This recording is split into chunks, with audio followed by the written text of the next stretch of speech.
Yo mga katropa, magandang araw sa inyo. Good news pala dahil sa unang set ng ginawa naming peanut butter ay dalawa na lang yung natira.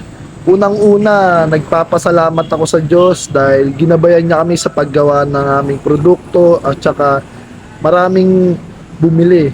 Nagpapasalamat din ako sa mga katropa ko at mga katrabaho na tumangkilik ng aming produkto. Maraming salamat sa inyo. Pinapasalamatan ko si Sir Ico, si Sir Abenis, si Tata Villanueva, si Batch Tan ng BGMP Caloocan at saka yung matikas kong kabady na si Batch Mabuti. Maraming salamat sa inyo.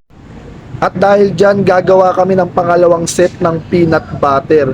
Sisiguraduhin namin na mas masarap to mga katropa. At asahan nyo na hindi puro mantika at walang halong harina na pangpasarap. All natural, walang halong chemical. Pulidong-pulidong Manilang mga katropa. Kaya ano pang hinihintay nyo? Mag-order na kayo. Sumarap na!